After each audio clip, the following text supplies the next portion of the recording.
ವೀಕ್ಷಕರೇ, ಇವತ್ತಿನ ವಿಡಿಯೋದಲ್ಲಿ ಶ್ರೀ ಮಹಾಶಕ್ತಿ ಸುಕ್ಷೇತ್ರ ದ್ಯಾಬೇರಿಯ ವಾಗ್ದೇವಿ ದೇವಿಯ ಪವಾಡಗಳು ಹಾಗೂ ಚರಿತ್ರೆಯ ಬಗ್ಗೆ ವಿಸ್ತಾರವಾಗಿ ತಿಳಿಸುವ ಪ್ರಯತ್ನ ಇದಾಗಿದ್ದು, ವೀಕ್ಷಕರೇ, ವಿಜಯಪುರ ಎಂದಾಗ ನಮಗೆ ಮೊಟ್ಟ ಮೊದಲಿಗೆ ನೆನಪಿಗೆ ಬರುವುದು ಎಂದರೆ ಸಿದ್ದೇಶ್ವರ ದೇವಸ್ಥಾನ, ವಿಜಯಪುರದ ಶಿವಗಿರಿಯ ಶಿವನ ಮೂರ್ತಿ. ಆದರೆ ವಿಜಯಪುರದ ಹತ್ತಿರವಿರುವ ಇನ್ನೊಂದು ಪವಿತ್ರ ಹಾಗೂ ಸತ್ಯ ದೇವತೆಯ ಶಕ್ತಿಪೀಠ ಎಂದರೆ ಅದುವೇ ವಾಗ್ದೇವಿ ದೇವಸ್ಥಾನ. ವಾಗ್ದೇವಿಯನ್ನು ಸತ್ಯ ದೇವತೆ, ಸರಸ್ವತಿ ದೇವಿ ಹಾಗೂ ನ್ಯಾಯ ದೇವತೆ ಎಂದು ಕೂಡ ಕರೆಯುವುದು ಇಲ್ಲಿನ ವಾಡಿಕೆ. ವಿಜಯಪುರ ನಗರದಿಂದ 17.9 ಕಿಲೋಮೀಟರ್ ಆಗುತ್ತೆ. 38 ನಿಮಿಷದ ಪ್ರಯಾಣವಾಗಿರುತ್ತೆ. ಇಂಡಿ ತಾಲೂಕಿನಿಂದ 38 ನಿಮಿಷಗಳ ಕಾಲ ಪ್ರಯಾಣ ಹಾಗೂ 1 ಗಂಟೆ 9 ನಿಮಿಷಗಳ ಕಾಲ ಪ್ರಯಾಣವಿರುತ್ತೆ. ದ್ಯಾಬೇರಿಯ ವಾಗ್ದೇವಿ ಬಗ್ಗೆ ಕೇವಲ ವಿಜಯಪುರದ ಸುತ್ತಮುತ್ತವಿರುವ ಜನರಷ್ಟೇ ಅಲ್ಲ, ಮಹಾರಾಷ್ಟ್ರ, ಆಂಧ್ರ, ಗೋವಾ ಅನೇಕ ಹೊರ ರಾಜ್ಯಗಳಿಂದ ಭಕ್ತರು ಆಗಮಿಸುತ್ತಾರೆ. ಅಷ್ಟೇ ಯಾಕೆ, ಬಾಲಿವುಡ್ನ ಸೂಪರ್ ಸ್ಟಾರ್ ಹೇಮಾ ಮಾಲಿನಿ ಅವರು ಕೂಡ ವಾಗ್ದೇವಿ ದೇವಸ್ಥಾನದ ಹಾಗೂ ದೈವದ ಬಗ್ಗೆ ಅಪಾರವಾದ ಭಕ್ತಿಯನ್ನ ಇಟ್ಟುಕೊಂಡಿದ್ದಾರೆ. ಇನ್ನು ನೇರವಾಗಿ ಮುಖ್ಯ ವಿಷಯಕ್ಕೆ ಬರೋಣ. ದ್ಯಾಬೇರಿ ವಾಗುಬಾಯಿ ಎಂದಲೂ ಕರೆಯುತ್ತಾರೆ ಹಾಗೂ ವಾಗ್ದೇವಿ ಎಂದಲೂ ಕರೆಯುವವರು. ದ್ಯಾಬೇರಿ ಕ್ಷೇತ್ರದ ಬಗ್ಗೆ ತುಂಬಾ ಜನರಿಗೆ ಕೆಲವೊಂದು ಮಾಹಿತಿ ಗೊತ್ತಿಲ್ಲದೆ ಇರೋ ವಿಚಾರಗಳು ಇದಾವೆ. ಅಂದರೆ ತುಂಬಾ ಜನ ದ್ಯಾಬೇರಿ ಎಂಬ ಹೆಸರು ತೆಗೆದರೆ ತುಂಬಾ ನೆಗೆಟಿವ್ ಆಗಿ ವಿಚಾರವನ್ನ ಮಾಡ್ತಾರೆ. ಹಾಗಾಗಿ ಅಂದರೆ ಈ ನೆಗೆಟಿವ್ ಅಂದರೆ ಉದಾಹರಣೆ ಮುಖಾಂತರ ಹೇಳುವುದಾದರೆ, ಇನ್ನು ಹೊಲದ ವಿಚಾರದಲ್ಲಿ ಇಬ್ಬರು ಜಗಳದಲ್ಲಿ ದುಡ್ಡು ಕಡದೆ ಕೊಟ್ಟಿದ್ದೀನಿ ಎಂದು ಮೋಸ ಮಾಡಿದರೆ, ಮೋಸ ಹೋದ ವ್ಯಕ್ತಿ ದ್ಯಾಬೇರಿ ಕ್ಷೇತ್ರಕ್ಕೆ ಬಂದು ನನ್ನ ಮೋಸ ಮಾಡಿದ ವ್ಯಕ್ತಿಯ ಬಗ್ಗೆ ನೀನೇ ನೋಡಿಕೋತಾಯಿ ಎಂದು ದೇವಿಯ ಮೊರೆ ಹೋದರೆ ಮೋಸ ಮಾಡಿದ ವ್ಯಕ್ತಿಗೆ ಸಮಸ್ಯೆಗಳು ಹುಟ್ಟೋಕೆ ಶುರುವಾಗುತ್ತೆ. ಮುಖ್ಯವಾಗಿ ಆರೋಗ್ಯದಲ್ಲಿ ಏರುಪೇರು, ಅನೇಕ ಸಮಸ್ಯೆಗಳು ಎದುರಿಸಬೇಕಾಗುತ್ತದೆ. ಎಲ್ಲಿಯವರೆಗೂ ಎಂದರೆ ಸಮಸ್ಯೆಗೆ ಬೇಸತ್ತು ಮೋಸ ಮಾಡಿದ ವ್ಯಕ್ತಿ ವಾಗ್ದೇವಿ ಕ್ಷೇತ್ರಕ್ಕೆ ಬರುವವರೆಗೂ ಇದು ಕಟ್ಟಿಟ್ಟ ಬುತ್ತಿ. ಹೀಗಂತ ನಾವು ಹೇಳ್ತಾ ಇಲ್ಲ, ಅನೇಕ ಭಕ್ತರ ಜೀವಂತ ಸಾಕ್ಷಿಗಳು ನಿಮಗೆ ಸಿಗುತ್ತಾ ಹೋಗುತ್ತೆ. ಹಾಗೂ ಇಂತಹ ಅನೇಕ ಸಮಸ್ಯೆಗಳು ಎದುರಿಸಿದ ಭಕ್ತರು ದೇವಸ್ಥಾನದ ಆಡಳಿತದವರ ಬಾಯಿಂದಲೇ ಕೇಳಿ. ಹಾಯ್, ಹಲೋ, ನಮಸ್ಕಾರ. ಸೊ ಇವತ್ತು ಬಿಜಾಪುರ ಜಿಲ್ಲೆಯಲ್ಲಿ ಒಂದು ದ್ಯಾಬೇರಿ ಒಂದು ಸುಕ್ಷೇತ್ರದಲ್ಲಿ ವಾಗ್ದೇವಿ ಬಗ್ಗೆ ಕೆಲವೊಂದಿಷ್ಟು ಮಾಹಿತಿ ಬಹಳ ಜನ ಕೇಳಿದ್ರಿ. ಊಹಾಪೋಹ ಅನ್ನೋದಕ್ಕಿಂತ ಇಲ್ಲಿನ ಪೂಜಾರರೇ ಕೆಲವೊಂದಿಷ್ಟು ಮಾಹಿತಿಗಳು ಡೀಟೇಲ್ ಆಗಿ ಕೇಳೋಣ ಅಂತ ಇವತ್ತು ನಾನು ಮಾತಾಡ್ತಾ ಇದ್ದೀನಿ. ಸರ್ ನಮಸ್ಕಾರ. ನಮ್ಮ ಹೆಸರು ಮಾರುತಿ ನಾರಾಯಣ್ ತರ್ಸಿ. ಈಗ ಅಲ್ಲಿ ಹೋಗಿ ಅವ್ರ ಮ್ಯಾಗ ಪೂಜೆ ಮಾಡಿ ಕಲ್ಲೇನೋ ಡಬ್ಬಾಗಿ ಬರ್ತಾರೆ, ಹಿಂಗೆ ಕೇಳಿ ಗೊತ್ತಿಲ್ಲ ಅಷ್ಟು. ಈಗ ಅದು ಈಗ ಅವ್ರದ್ದು ಯಾರ್ದು ಅವ್ರ ಕಡೆ ಏನೂ ತಪ್ಪೇ ಇರಲ್ಲ ಅಂತ ಅನ್ಕೋರಿ. ಸೊ ಅಂಥವ್ರಿಗೆ ಏನಂದ್ರೆ ಈ ದೇವ್ರಿಗೆ ಮಹಿಮೆ ಹಂಗ್ರೆ ಅವ್ರಿಗೆ ಎಫೆಕ್ಟ್ ಆಗುತ್ತೆ. ನಾನು ನಿಜವಾಗ್ಲೂ ಅವ್ರ ಕಡೆ ಇವಾಗಲೂ ಯಾರ ಕಡೆ ತಪ್ಪು ಅದಲ್ರಿ ಅವ್ರಿಗೆ ಆಗ್ತದೆ. ಬೇರೆದವ್ರಿಗೆ ಏನೂ ಆಗಂಗಿಲ್ಲ. ಮತ್ತು ತಪ್ಪು ಇಟ್ಕೊಂಡು ಅವನೇ ಮಾಡಿದ್ರೆ ಒಳ್ಳೆ ಅವನಿಗೆ ಶಿಕ್ಷೆ ಆಗ್ತದೆ. ಕರೆ ತಪ್ಪು ಇರಲಾರ್ದವ್ರಿಗೆ ಶಿಕ್ಷೆ ಆಗೋದು. ಇಲ್ಲಿ ಸುತ್ತಮುತ್ತ ಎಲ್ಲ ಹಳ್ಳಿ ಕಡೆ ಎಲ್ಲ ಇಂಡಿ ಕಡೆ ಸೈಡ್ ಎಲ್ಲ ಇಂಡಿನೇ ತಲ್ರಿ ಫೇಮಸ್ ಆಗಿರೋದು. ಎಲ್ಲ ಕಡೆ ಏನು ಹೇಳ್ತಾರೆ, ಈಗ ನೀವು ಏನಾರ ಮಾಡಿದ್ರೆ ನಾನು ದ್ಯಾಬೇರಿಗೆ ಹೋಗಿ ಈ ಥರ ಮಾಡಿ ಬರ್ತೀನಿ, ಅವೇ ನಿಮ್ಗೆ ಗೊತ್ತಾಗ್ತದೆ ಅಂತ ಹೇಳ್ಬಿಡ್ತಾರೆ. ಅಲ್ಲಿ ಅಂಜು ಬಿಡ್ತಾರೆ, ಇದು ಹೆಸರು ತರದೇ ಅಂಜು ಬಿಡ್ತಾರೆ. ಅದ್ರ ಬಗ್ಗೆ ಭಾಳ ಮಂದಿ ಗೊತ್ತಿಲ್ಲ. ಅದ್ರ ಬಗ್ಗೆ ಏನಂದ್ರೆ ಅದು ಯಾರ ಕಡೆ ತಪ್ಪದ ಅವ್ರಿಗೆ ಮಾತ್ರ ಅಷ್ಟೇ. ಈಗ ನೀವು ಇಬ್ಬರು ದುಶ್ಮನ್ಗಳು ಇಬ್ಬರು ಇರ್ತಾರೆ. ತಪ್ಪು ಇಟ್ಕೊಂಡು ಕೇಸಿಂದ ಬಂದು ಇಲ್ಲಿ ಅವನೇ ಕಾಯಿ ಹೊಡೆದಂದ್ರೆ ಅದು ತಪ್ಪು ಯಾರ್ದೈತಲ್ಲ ಅವ್ರಿಗೆ ಹಿಡಿತದ್ರಿ. ಆ ತಪ್ಪು ಇರಲಾರ್ದವ್ರಿಗೆ ಏನೂ ಇಲ್ಲಿ ಅನ್ಯಾಯ ಆಗಲಿಕ್ಕೆ ಸಾಧ್ಯನೂ ಇಲ್ಲ. ತಪ್ಪು ಯಾರ ಕಡೆ ಇದಲ್ಲ ಅವರಿಗೆ ಶಿಕ್ಷೆ ಆಗೋದು. ಇನ್ನು ವಾಗ್ದೇವಿಯ ಮೂಲ ಸ್ಥಳ ಮಹಾರಾಷ್ಟ್ರದ ಸಾತಾರಾ ಜಿಲ್ಲೆಯ ಕೃಷ್ಣಾಪುರ ಸ್ಥಳವಾಗಿದ್ದು, ಒಂದಿನ ಹಿರಿಯರ ಕನಸಲ್ಲಿ ಬಂದು ಹೇಳಿದ್ದು, ನಾನು ವಾಗ್ದೇವಿ, ನಾನು ಸ್ಥಳಾಂತರಾಗಿ ಬಂದಿದ್ದೀನಿ, ನನ್ನ ಪ್ರಾಣ ಪ್ರತಿಷ್ಠಾಪನೆ ಮಾಡಿ ಎಂದು ಹೇಳುತ್ತಾಳೆ. ಕನಸು ಬಂದಿರಬಹುದು ಎಂದು ಸುಮ್ಮನಿರುತ್ತಾರೆ. ಆದರೆ ಪದೇ ಪದೇ ದೇವಿ ಕನಸಲ್ಲಿ ಬಂದು ಹೇಳಿಕೆಯನ್ನ ನೀಡುತ್ತಿರುವುದರಿಂದ ಇದನ್ನು ಗಮನಿಸಿದ ಹಿರಿಯರು ಊರೆಲ್ಲ ಸುದ್ದಿ ಮಾಡ್ತಾರೆ. ದೊಡ್ಡ ಸುದ್ದಿ ಕೂಡ ಆಗುತ್ತೆ. ಕಟ್ಟಿಗೆಯ ವಾಗ್ದೇವಿ ಮೂರ್ತಿಯನ್ನ ಮಾಡಿ ಊರಿನ ಪೂರ್ವ ಭಾಗದ ಹಳ್ಳದ ಪಕ್ಕದಲ್ಲಿ ಸಣ್ಣ ಮೂರ್ತಿಯಿಂದ ಪ್ರಾಣ ಪ್ರತಿಷ್ಠಾಪನೆ ಮಾಡ್ತಾರೆ. ತದನಂತರ ದೊಡ್ಡ ರೀತಿಯಲ್ಲಿ ದೇವಸ್ಥಾನ ಮಾಡಿ ಬೃಹತ್ ನಿರ್ಮಾಣ ಮಾಡ್ತಾರೆ. ಹಾಗೂ ದೇವಸ್ಥಾನದ ವಿನ್ಯಾಸವು ಅನೇಕ ದೇವಸ್ಥಾನಗಳನ್ನು ಗಮನಿಸಿ ಸುಂದರವಾದ ಒಂದು ಕಟ್ಟಡವನ್ನು ನಿರ್ಮಾಣ ಮಾಡ್ತಾರೆ. ದೇವಸ್ಥಾನದಲ್ಲಿ 2 ದೇವಿಯ ಮೂರ್ತಿಗಳಿದ್ದು, ಒಂದು ವಾಗ್ದೇವಿ, ಇನ್ನೊಂದು ನವಲುಬಾಯಿ, ಅಕ್ಕ ತಂಗಿಯರೇ ಇದ್ದಾರೆ. ಇನ್ನೊಂದು ಈ ದೇವಸ್ಥಾನದ ವಿಶೇಷ ಎಂದರೆ ಪೂಜೆಗೆ ನೈವೇದ್ಯ ಮಾಡುವಾಗ ಅಕ್ಕ ತಂಗಿ ಇಬ್ಬರಿಗೂ ನೈವೇದ್ಯ ಬೇಕು. ಕೇವಲ ಒಂದೇ ಮೂರ್ತಿಗೆ ನೈವೇದ್ಯ ಮಾಡುವ ಹಾಗಿಲ್ಲ. ಇನ್ನು ತಾಯಿ ವಾಗ್ದೇವಿಯ ಪೂಜೆಯ ಪ್ರಕ್ರಿಯೆ ಹೇಗಿರುತ್ತೆ ಎಂದರೆ ಎಡ ಬಲ ಎಂಬ ವಿಚಾರ. ಅಂದರೆ ಕವಲು ಕಟ್ಟಿ ಗದ್ದುಗೆಯಲ್ಲಿ ಪೂಜೆ ಮಾಡಿಸುವಾಗ ಎಡ ಬಲದ ಆಧಾರದ ಮೇಲೆ ವಾಗ್ದೇವಿ ಸೂಚನೆಯನ್ನ ಭಕ್ತರಿಗೆ ನೀಡುತ್ತಾಳೆ. ಬಲ ಇದ್ರೆ ಎಲ್ಲ ಒಳ್ಳೆಯದಾಗುತ್ತೆ, ಮುಂಬರುವ ದಿನಗಳಲ್ಲಿ ಒಳ್ಳೆ ಕಾಲ ಬರುತ್ತೆ ಎಂಬ ಶುಭ ಸೂಚನೆ ಎಂಬ ಅರ್ಥವಾಗಿರುತ್ತೆ.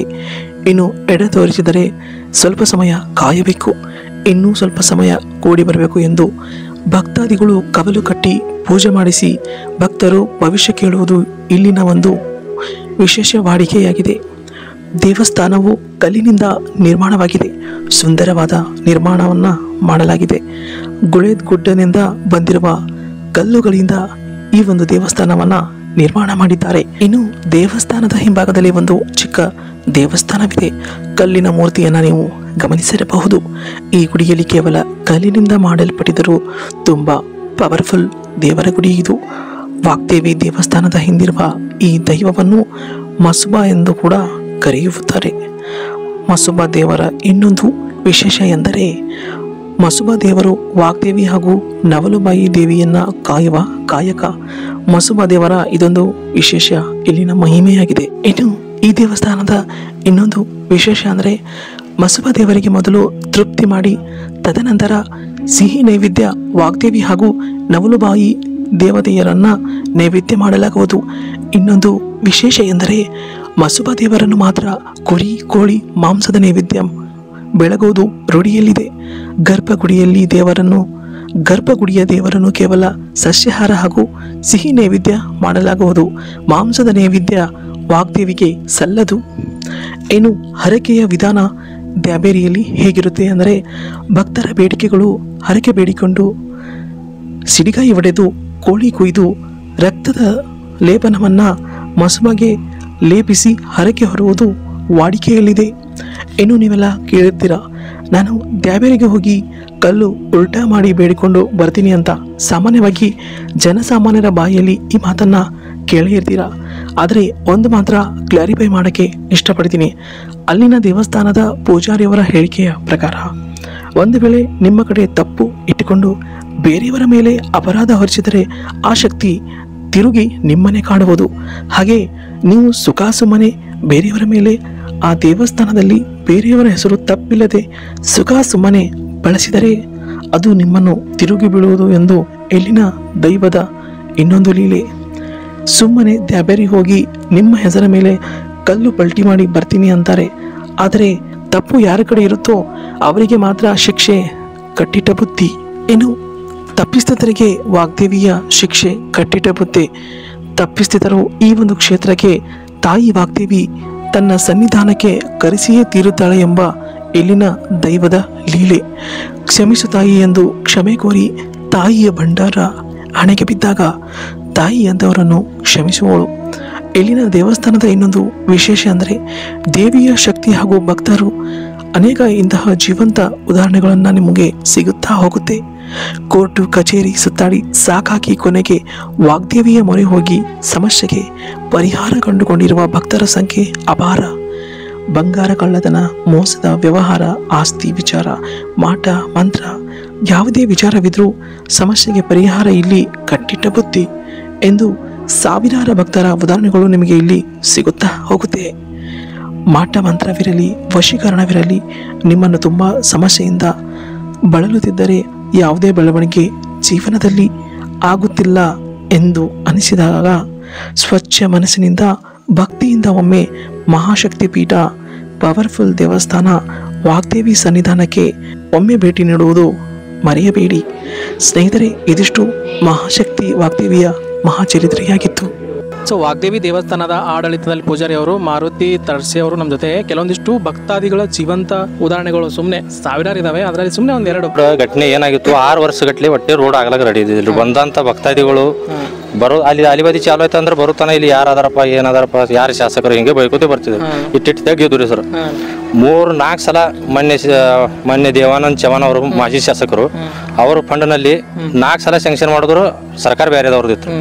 4 ಸಲ ಕ್ಯಾನ್ಸಲ್ ಮಾಡಿದ್ರು. 4ನೇ ಸಲ ಏನು ಮಾಡಿದ್ರು, ದೇವಾನಂದ್ ಚವಾನ್ ಅವರು ಬಂದ್ ಕೇಸಿಂದ ನಮ್ಮ ದೇವಸ್ಥಾನ ಮ್ಯಾಗ ಬಹಳ ಅವಲಂಬನೆ ಅವ್ರದ್ದು. ಅವರಾಗಿ 4 ಸಲ ಸ್ಯಾಂಕ್ಷನ್ ಆದ್ರೆ ಕ್ಯಾನ್ಸಲ್ ಆದ್ಮ್ಯಾಗ ಬಂದ್ ಕೇಸಿಂದ ಗುಡಿಗೆ ಕೂತ್ರಿ ಅವ್ರು. ಸಾಕ್ಷಾತ್ ಅವರೇ ಬಂದ್ ಕೂತಾರಿ. ಬಂದ್ ಕೇಸಿಂದ ಕೂತು ಈಗ ಆದ್ರೆ ಇಲ್ಲಿಂದ ಹೋದ್ಮ್ಯಾಗ ಆಗಬೇಕು, ಇಲ್ಲಾಂದ್ರೆ ರೋಡ್ ಆಗೋದಿಲ್ಲ ಅಂತ ಅವರು ಇದು ಮಾಡಿ ಹೋದ್ರು, ಶಪಥ ಮಾಡಿ ಹೋದ್ರು ದೇವ್ರ ಮ್ಯಾಗ. 1-2 ಕಾಯಿ ಹೊಡೆದ ಕೇಸಿಂದ ಶಪಥ ಮಾಡಿ ಸೀದಾ ವಿಧಾನಸೌಧಕ್ಕೆ ಹೋಗ್ಯಾರಿ. ವಿಧಾನಸೌಧಕ್ಕೆ ಹೋದ್ಮ್ಯಾಗ ಅಲ್ಲಿ ವಿಧಾನಸೌಧದಾಗಿಂದ ನನಗೆ ಫೋನ್ ಮಾಡಿ ಹೇಳ್ಯಾರ, ಅಣ್ಣ ರೋಡ್ ಐತ್ರಿ, ಸ್ಯಾಂಕ್ಷನ್ ಆಯ್ತು, ಇದು ನಮ್ದು ಪಿಡ್ನು ಮುಗಿಲ ಬತ್ತು, ರೋಡ್ ಸ್ಯಾಂಕ್ಷನ್ ಐತ್ರಿ, ಅದ್ರ ಬಗ್ಗೆ ಏನೂ ಇದು ಆಗ್ಲಿಲ್ಲ, ತಾಯಿ ಶಕ್ತಿ ಆದತ್ತ ನನಗೆ ಫೋನ್ ಮಾಡಿ ಅವರೇ ಹೇಳ್ಯಾರ. ವಿಧಾನಸೌಧದಾಗಿಂದ ಫೋನ್ ಮಾಡಿ ಹೇಳ್ಯಾರ. 4 ಸಲ ಹಾಕಿದ ರೋಡ್ ಕ್ಯಾನ್ಸಲ್ ಮಾಡಿದ ರೋಡ್ ಇಲ್ಲಿ ತಾಯಿ ಬಲಿ ಬಂದು ಕಾಯಿ ಹೊಡೆದು ಹೋದ್ಮ್ಯಾಗ ಆಗಿದ ಘಟನೆ ಆದ್ರೆ ಶಾಕಿಂಗ್. ಅಂದ್ರೆ ಪಕ್ಕದ ಹಳ್ಳಿಯಲ್ಲಿ ಘಟನೆ ಆಗಿದ್ದು ಏನಪ್ಪಾ ಅಂದ್ರೆ ಅವ್ರು ಬಂಗಾರ ತೊಡಗಾಯ್ತು, ಬಡವ್ರು ಅವರು ಬಂಗಾರ ತೊಡಗಾಗಿದ್ದು. ಇಲ್ಲಿ ಬಂದು ತಾಯಿ ಕಾಯಿ ಹೊಡೆದ ಕೇಸಿಂದ ಆಳ್ಕೋತ ಅಂದ್ರೆ ಬಡವ್ರು ಇರ್ತಾರೆ, ಸ್ವಲ್ಪ ಇದು ಇರ್ತದೆ, ನಂದು ಹೆಂಗಾಗೋದು ಹಿಂಗಾಗೋದತ್ತ. ಅವ್ರು ಇಲ್ಲಿ ಕಾಯಿ ಹೊಡೆದು ಹೊಳ್ಳಿ ಹೋಗುತ್ತಾನ ಅವ್ರು ಬಂಗಾರ ಮನೆಗೆ ಬಂದು ಮುಟ್ಟಿದ್ರು, ಮನೆಗೆ ಹೋಗುತ್ತಾನ ಮುಟ್ಟಿದ್ದು ಘಟನೆ ಅದವ್ರು. ಮತ್ತೆ ಕೆಲವೊಬ್ಬರಿಗೆ ಆರಾಮ ಇದ್ದಿದ್ದಿಲ್ಲ, ಅಲ್ಲಿದಿಂದ ಎಲ್ಲಿ ಬೆಂಗಳೂರಿಂದ ಒಬ್ಬೊಬ್ಬರಿಗೆ ಆಂಬುಲೆನ್ಸ್ ಅಂದಾಗ ದವಾಖಾನೆ ಹಿಡಿಲಾರ ಪೇಷಂಟ್ ಇಲ್ಲಿ ತಂದ ಕೇಸಿಂದ ಹಾಕಿದ್ ಬಂದ ಮ್ಯಾಗ ಆರಾಮಾಗಿದ್ದು ಪೇಷಂಟ್ ಅದಾವ್ರು. ಈ ಉದಾಹರಣೆನೂ ಅದಾವ. ಶುದ್ಧ ಮನಸ್ಸಿನಿಂದ ಇಲ್ಲಿ ಬಂದ ಕೇಸಿಂದ ಹೆಜ್ಜೆ ಇಡಬೇಕಂದ್ರೆ ನಮ್ಮ ದೇವಸ್ಥಾನದ ಯಾರು ಪೂಜಾರಿ ಅವರು ಇವರು ಪೂಜಾರಿ ಹಂಗೇನು ಪೂಜಾರಿ ಮ್ಯಾಗ ಏನೂ ಇದು ಇಲ್ಲ. ನೀವು ಭಕ್ತರು ಬಂದು ಭಕ್ತಿದಿಂದ ನಡ್ಕೊಂಡ್ರೆ ನಿಮ್ ಫಲ ಸಿಗಲಾಕ ಸಾಧ್ಯ ಅದ. ಅವ್ರು ಇವ್ರು ಏನೂ ಸಂಬಂಧ ಇಲ್ಲ. ಮತ್ತೆ ಈಗ ಆಗಿದ ಘಟನೆಗಳು ಇದು ಸತ್ಯ ಘಟನೆಗಳು ರೀ, ಏನು ಹಂಗ ಹಿಂಗ ಓಪುವ ಘಟನೆ ಏನೂ ಇಲ್ಲ. ಇದು ಆಗಿದ ಘಟನೆಗಳು ಸರ್ಕಾರದಾಗ ಆಗ್ಲಾರಂತ ಕೆಲಸ ಇಲ್ಲಿ ಬಂದ್ ಶಾಸಕರಿಗೆ ಬಂದ್ ಕೇಸಿಂದ ಕೂತು ಕೇಸಿಂದ ದೇವಿ ಬಲಿ ಬಂದ ಮ್ಯಾಗ ಕೆಲಸ ಆಗಿದ ಘಟನೆ ಅದಾವ. ದೇವಾನಂದ್ ಚವಾನ್ ಅವರು ಫಸ್ಟಿಗೆ ಶಾಸಕರಾಗಿದ್ರಿ. ಈ ರೋಡ್ ಅವ್ರು ಫಸ್ಟಿಗೆ ಮಾಡ್ತೀನಿ ಅಂತ ಪಣ ತೊಟ್ಟಿದ್ರು. ಪಣ ತೊಟ್ಟದ ಮ್ಯಾಗ ಅವ್ರಿಗೆ ಆಟಗಾಲ ಭಾಳ ಮಂದಿ ಹಾಕಿದ್ರು. 4 ಸಲ ಸ್ಯಾಂಕ್ಷನ್ ಆಗಿದ್ ರೋಡ್ ಕ್ಯಾನ್ಸಲ್ ಮಾಡಿದ್ರು. ಕ್ಯಾನ್ಸಲ್ ಮಾಡಿದ್ರು ಇಲ್ಲಿ ತಾಯಿ ಬಲಿ ಬಂದು ಕೂತು ಹೋದ್ಮ್ಯಾಗೆ ಅದು ರೋಡ್ ಸ್ಯಾಂಕ್ಷನ್ ಆಗಿದೆ. ಮತ್ತೆ ಯಾರೋ ಶಕ್ತಿ ಅವ್ರದ್ದು ಏನೂ ಮುಂದೆ ನಡಿಲಿಲ್ಲ, ತಾಯಿ ಶಕ್ತಿನೇ ಹೆಚ್ಚು ಇದು ಆಯ್ತು. ಅಂದ್ರೆ ಇವಾಗ ನೀವು ಭಾಳ ಮಂದಿ ಕೋರ್ಟು ಕಚೇರಿ ಕಳತನದು, ಸೊ ಅಂಥವ್ರು ಇಲ್ಲಿ ಬಂದು ನೀವು ಒಂದ್ಸತಿ ದರ್ಶನ ಮಾಡ್ಕೊಂಡು ಹೋಗ್ರಿ. ಅದ್ರ ಬಗ್ಗೆ ನಿಮ್ಗೆ ನಾವು ಹೇಳೋದಕ್ಕಿಂತ ಸುಮ್ಮನೆ ವಿಡಿಯೋ ಮಾಡೋದಿದೆ ಅಂತ ನಿಮ್ಗೆ ಹೇಳತ್ತಿಲ್ಲ ನಾವು. ಇದ್ರ ಬಗ್ಗೆ ಸಿಕ್ಕಾಪಟ್ಟೆ ಭಾಳ ಸಿಕ್ಕಾಪಟ್ಟೆ ಪವರ್ಫುಲ್ ದೇವರು. ಸೊ ಹಂಗಾಗಿ ಇದ್ರ ಬಗ್ಗೆ ಭಾಳಷ್ಟು ಜನರಿಗೆ ಮಾಹಿತಿ ಗೊತ್ತಿರಲಿಲ್ಲ. ಸೊ ಹಾಗಾಗಿ ಅವ್ರಿಗೆ ಗೊತ್ತಿರೋ ಒಂದು ಪೂಜಾರಿ ಬಾಯಿಂದನೇ ಇನ್ಫಾರ್ಮೇಷನ್ ನಿಮ್ಗೆ ಕೊಟ್ಟಿದ್ದೀನಿ. ನಿಮಗೆಲ್ಲ ಅನುಕೂಲ ಆಗುತ್ತೆ. ಕೆಲವೊಂದಿಷ್ಟು ಮಾಹಿತಿ ಗೊತ್ತಿಲ್ಲದವ್ರಿಗೆ ಗೊತ್ತಿತ್ತು, ಆಲ್ಮೋಸ್ಟ್ ವಿಜಯಪುರ ಸುತ್ತಿದವ್ರಿಗೆಲ್ಲ ಗೊತ್ತಿರುತ್ತೆ. ಅಂದ್ರೆ ಕೆಲವೊಂದಿಷ್ಟು ನೆಗೆಟಿವ್ ಇಲ್ಲದೆ ಇದ್ದವ್ರಿಗೆ ಅದು ಒಂದು ವಿಚಾರ ಗೊತ್ತಿರಲಿಲ್ಲ, ಆಗೋಸ್ಕರ ಕ್ಲಾರಿಫೈ ಮಾಡಿದ್ದೀನಿ. ಸೊ ನೋಡಿದ್ರಲ್ಲ, ವಿಜಯಪುರ ಜಿಲ್ಲೆ ಇಲ್ಲಿ ದ್ಯಾಬೇರಿ ಅಂತ ಊರು ಭಾಳ ಪವರ್ಫುಲ್ ಐತಿ. ಸೊ ಇದ್ರ ಬಗ್ಗೆ ಕೆಲವೊಂದಿಷ್ಟು ನೆಗೆಟಿವ್ ವಿಚಾರ ಇತ್ತು. ಏನಂದ್ರೆ ಎದ್ರ ಥರ ಜಗಳ ಆಗಲಿ, ಹೊಲ ಮನಿ ಬಂಗಾರ ಇದ್ರ ಬಗ್ಗೆ ಆಗಲಿ, ಹಳ್ಳಿ ಕಡೆಯೊಳಗೆ ಏನಂದ್ರೆ ಏನೋ ದ್ಯಾಬೇರಿಗೆ ಹೋಗಿ ಪೂಜೆ ಮಾಡಿ ಬರ್ತೀನಿ ಅಲ್ಲಿ ಗೊತ್ತೇ ಅದ ಅಂತ ಹೇಳ್ತಾರೆ. ಸೊ ಅಲ್ಲಿ ತಪ್ಪಿಲ್ಲ ಅಂದ್ರೆ ಸಾಧ್ಯನೇ ಇಲ್ಲ. ತಪ್ಪು ಇಟ್ಕೊಂಡು ಅವ ದೇವ್ರ ಹೆಸರು ತೊಗೊಂಡು ನಿಮ್ಗೆ ಏನಾದರೂ ಅಂಜಿಸ್ಲತ್ತಂದ್ರೆ ಅದು ನಿಮ್ಗೆ ಏನು ನಿಮ್ಮ ಕಡೆ ತಪ್ಪಿಲ್ಲ ಅಂದ್ರೆ ಏನೂ ಎಫೆಕ್ಟ್ ಆಗಲ್ಲ. ಅದು ಭಾಳ ಜನರೊಳಗೆ ತೆಲಾಗಿದ್ದು ಸುಳ್ಳು ಸುದ್ದಿ ಅದು ಸುತ್ತಮುತ್ತ ಹಳ್ಳಿಯೊಳಗೆ ಹಂಗಿಲ್ಲ. ತಪ್ಪು ಇಟ್ಕೊಂಡು ಅವ್ನು ದೇವ್ರ ಹತ್ರ ಬಂದಂದ್ರೆ ಉಲ್ಟಾ ಯಾವ ಪೂಜೆ ಮಾಡಿಸಿ ಅವ್ರ ಮ್ಯಾಗ ಹೆಸರು ಮ್ಯಾಗ ಮಾಡಿರ್ತಾರಲ್ಲ ಉಲ್ಟಾ ಅವನಿಗೆ ಎಫೆಕ್ಟ್ ಆದ ಹೊರತು ಅವ್ನ ನಡತೆ ಶುದ್ಧ ಯಾವುದೇ ಮೋಸ ಇರಲಿಲ್ಲ ಅಂದ್ರೆ ಅವ್ನಿಗೆ ಏನೂ ಆಗಕ್ಕೆ ಸಾಧ್ಯ ಇಲ್ಲ. ಸುಮ್ಮನೆ ಪೂಜೆ ಮಾಡಿಸಿ ಅವ್ರ ಹೆಸರು ಮ್ಯಾಗ ಏನು ಮಾಡಿದ್ರೆ ಏನೂ ಆಗಲ್ಲ. ಅದೊಂದು ತಪ್ಪು ಕಲ್ಪನೆ ಐತೆ ಅಂತ ಇಲ್ಲಿಯವರು ಪೂಜಾರಿಯವರು ಆಡಳಿತ ಅಧಿಕಾರ ಬಾಯಿಂದ ಕೇಳಿದ್ವಿ. ಸೊ ಹಾಗಾಗಿ ನಿಮ್ದು ಯಾವುದೇ ಹೊಲ ಮನೆ ಕಚೇರಿ ಇದ್ರೊಳಗೆ ಭಾಳ ಅಂದ್ರೆ ಭಾಳ ಅವಾಗಿಂದ ಸೊಲ್ಯೂಷನ್ ಸಿಕ್ಕ ಅಂತ ಹೇಳ್ತಾರೆ ಪೂಜಾರಿ ಆಡಳಿತ ಅಧಿಕಾರಿಗಳು. ಸೊ ಹಂಗಾಗಿ ಆ ಒಂದು ನೆಗೆಟಿವ್ ವಿಚಾರ ಇಲ್ಲಿ ಸುಮ್ಮನೆ ಏನೂ ವಿಚಾರ ಇಲ್ಲದೆ ಏನೂ ಮಾಡೋಕ್ಕಾಗಲ್ಲ, ಒಂದು ಕೂಲ್ ಕೂಡ ಕೊಂಕಾಗಲ್ಲ ಮುಖಾಂತರ ನೆಗೆಟಿವ್ನ ಈ ವಿಡಿಯೋ ಮುಖಾಂತರ ನಾನು ನಿಮಗೆ ಕ್ಲಿಯರ್ ಮಾಡ್ತಾ ಇದ್ದೀನಿ. ನಿಮ್ಗೆ ಇಷ್ಟ ಆಗಿತ್ತು ಅಂದ್ರೆ ಲೈಕ್ ಮಾಡಿ. ಹಾಗೆ ಮತ್ತೆ ನಿಮ್ಗೆ ಯಾವುದಾದ್ರೂ ಗೊತ್ತಿರೋ ದೇವಸ್ಥಾನದ ಬಗ್ಗೆ ಮಾಹಿತಿ ನಿಮ್ಗೆ ಏನಾದರೂ ಗೊತ್ತಿದ್ರೆ ಅದ್ರ ಬಗ್ಗೆ ಕಮೆಂಟ್ ಮಾಡಿರಿ. ಸೊ ಆ ಒಂದು ದೇವಸ್ಥಾನದ ಚರಿತ್ರೆ ಬಗ್ಗೆ ನಾನು ಮಾಡೋಕ್ಕೆ ಟ್ರೈ ಮಾಡ್ತೀನಿ ಅಂತ ಹೇಳ್ತಾ ಈ ವಿಡಿಯೋ ಇಲ್ಲಿಗೆ ಮುಗಿಸ್ತೀನಿ. ಯಾರೆಲ್ಲ ಮೊದಲೇ ಬಾರಿಗೆ filmy crush Kannada YouTube channel ನೋಡಿದ್ರೆ ಸಬ್ಸ್ಕ್ರೈಬ್ ಮಾಡೋ ಮುಖಾಂತರ ನಮ್ಮ ಚಾನಲ್ನ ಸಪೋರ್ಟ್ ಮಾಡಿರಿ. ಮತ್ತೆ ಬೇರೆ ವಿಡಿಯೋದಾಗೆ ಸಿಗೋಣ. ಬಾಯ್.